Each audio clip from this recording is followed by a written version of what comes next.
Within hours after Brexit became the new reality for the EU and UK alike, Eurosceptics in other EU countries announced their intention to follow Britain's lead. From the Netherlands to Scandinavia, European countries whose citizens have tired of the EU's yoke are considering voting with their feet. Now that the facade of EU permanence has been punctured, there is a very real prospect that the decades-old European experiment in consensual empire building may meet a swift and disorderly end. The European Union, which was promoted for years as a free trade zone, has long since been unmasked as an attempt to replace the sovereign nations of Europe with a sort of regional government.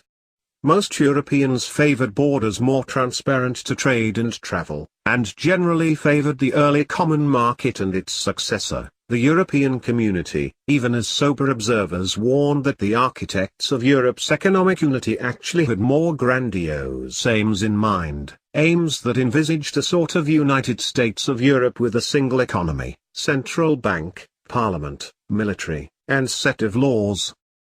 A key element in the Eurocrats' scheme was to rid European countries of their national currencies and replace them with the euro, a new international currency to be produced by a European central bank. Britain, though a member of the EU, declined to be a member of the new Eurozone, and kept its national currency of centuries, the pound. That choice proved prudent, since it will make Britain's upcoming exit from the EU a much less messy affair than would have been the case had they needed to jettison the euro and reconstitute the pound from scratch. But despite keeping the EU's currency regime at arm's length, British citizens soon tired of the endless onslaught of new regulations promulgated by Brussels bureaucrats, of the surge in new immigrants, of the constant efforts by European authorities to whittle away at British sovereignty, and of the cost of trying to keep the EU afloat as country after country descended into crisis in the aftermath of the global economic slump of 2007 to 2008. Factors such as these propelled the British electorate to Thursday's dramatic ballot box repudiation of the European Union. And if things seemed bad to the Brits, they have been much worse for the countries held captive by the EU's one currency regime. The euro, in circulation for more than 14 years, has replaced such storied sovereign currencies as the Spanish peseta, the French franc, and the Italian lira. Since the demise of those currencies, countries in the Eurozone have been completely dependent on the whim of authorities at the European Central Bank, ECB. With the global economic crisis came a string of national insolvencies, with Greece being perhaps the most intractable, and coercive measures on the part of ECB authorities that effectively stripped insolvent countries of their economic and financial sovereignty.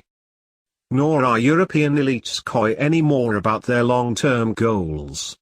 The planned creation of a single European tax authority, police force, military, and code of law are among their open objectives, along with the overall goal of federating Europe into a single superstate that can then more easily be merged into a single global government.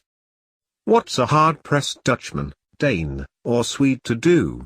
According to Dutch politician Geert Wilders, leader of Holland's PVV party, follow the British example. I congratulate the British people for beating the political elite in both London and Brussels, and I think we can do the same, Wilders told Reuters. We should have a referendum about an exit, Netherlands exit, as soon as possible. There is no future anymore, for the EU. In France, a country weary of uncontrolled immigration, and the terrorism it has brought, Marine Le Pen, leader of the National Front Party and current front-runner in the polls leading up to next year's presidential election, expressed similar sentiments. Displaying a picture of the British flag on her Twitter page, Le Pen proclaimed the Brexit a victory for freedom and called for a Frexit as soon as possible. Further south, in hard-pressed Italy, the Five Star Movement called for a referendum on EU membership in the wake of a debilitating economic crisis, driven by high levels of public debt, that Italy has yet to extricate itself from. The numbers in a poll on EU membership conducted by Ipsos in May are sobering to Europhiles. 58% of Italians want a referendum on continued EU membership, and 55% of French want the same for their country. In Scandinavia, both Denmark and Sweden are mulling similar referenda. Denmark, it will be recalled, held 2 referenda on EU membership. The first was roundly rejected by the Danes, whereupon European authorities and their allies in Copenhagen embarked on a year-long propaganda blitz, coupled with cosmetic tweaks to the Maastricht Treaty. A second referendum was held, and this time, European elites got the result that they wanted. Danish resentment of the EU has never been far from the surface, however, and Brexit may be an idea whose time has come. Sweden, meanwhile, wisely chose to retain its national currency, like the British, and thus has the easiest path to opting out of the EU. Sweden has recently been afflicted by a severe violent crime wave, a direct consequence of massive immigration from the Middle East and elsewhere. It is no accident that most of the popular ferment in the EU is coming from wealthy Western European countries. These are the states who have had to shoulder the burden of bailing out the likes of Greece, Portugal, and Spain, and propping up the economies of poorer Eastern European states who have entered the EU more recently. Besides the possible rush for the exits within the EU, another interesting prospect has been raised by Brexit, the end of the 3 centuries-old United Kingdom. Voters in England and Wales voted to leave the EU, but both Scotland and Northern Ireland voted overwhelmingly to stay. This has already raised the possibility of a second Scottish referendum on independence, with the express aim of keeping Scotland in the EU.